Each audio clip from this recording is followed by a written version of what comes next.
As reaction poured in from leaders across the country and around the world today, former Speaker Nancy Pelosi called the Pope's passing personally devastating.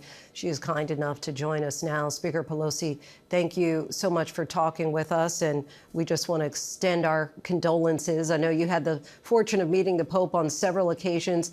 Would you care to share just what those moments were like? Well, as I'm listening to the distinguished eminence from Chicago, he really understood very well the nature of Pope Francis. We in San Francisco, who've had to visit from His Eminence from Chicago, which I said to the Pope when I met with him on a personal, private, long meeting, thank you for taking the name of our namesake of the city of St. Francis.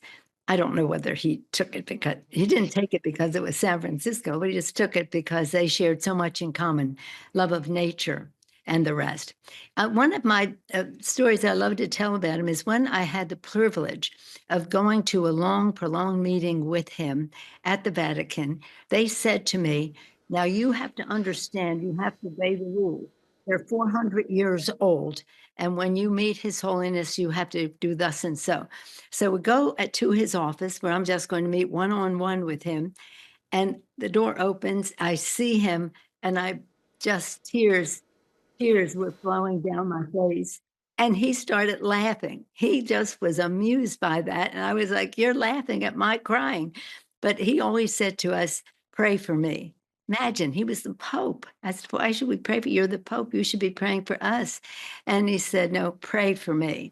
And now, Linsey, we will pray to him. He was a very saintly man. Give us a sense what was behind those tears as you saw him, that they just immediately came forth. Well, why he would say, pray for me, was a symbol of his humility. Mm-hmm. You had a person, but he was also very courageous and very confident.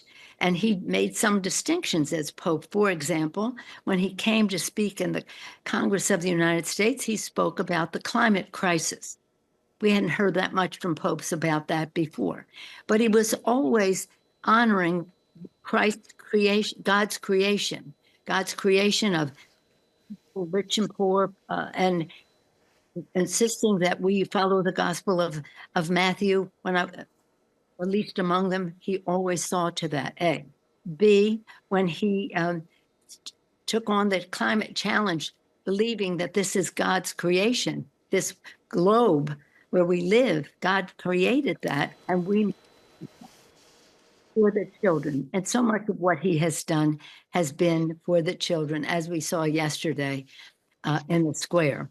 So humble, courageous, confident, and funny, although at my expense, but that was okay. I was honored by that.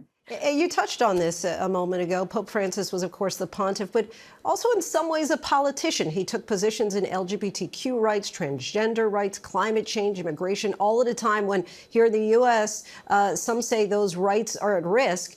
What does losing this voice mean for the world, especially in this moment? Well, hopefully that all of us who are singing the praises of His Holiness will pray to him and also follow his legacy. Because you named several things, and one other that I spent a good deal of time chatting with him about was immigration and refugees. And he cared so much about them and that they would be respected and, again, part of God's creation. So it is... This is a remarkable man coming as a surprise to us from Argentina when he was named. He was a surprise. Perhaps the next pope will be a surprise too. But again, the poorest the least among us, according to the Gospel of Matthew. He was there for them. So when you name the LGBTQ, who am I to judge? When you name the poor among us, and he was about economic justice. He was about environmental justice. He was about justice across the board. So let us follow his lead in that regard, because it was following the lead of the gospel of Christ. And lastly, Speaker, you received communion from the Pope at a time when your Archbishop in San Francisco said he would no longer allow you to receive the sacrament because of your support for abortion rights. What did it mean to you that the Pope was willing to overstep that ban? Well, actually, the fact is that the Pope doesn't overstep anybody's ban. He is the Pope. He is the ban. He is the standard. So it was an interesting time. I had my whole family.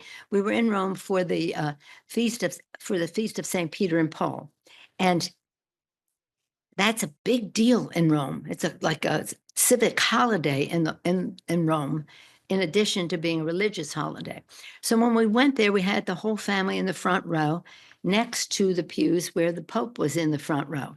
But before His Holiness came in, they asked me and my husband, Paul, to go out into this waiting area.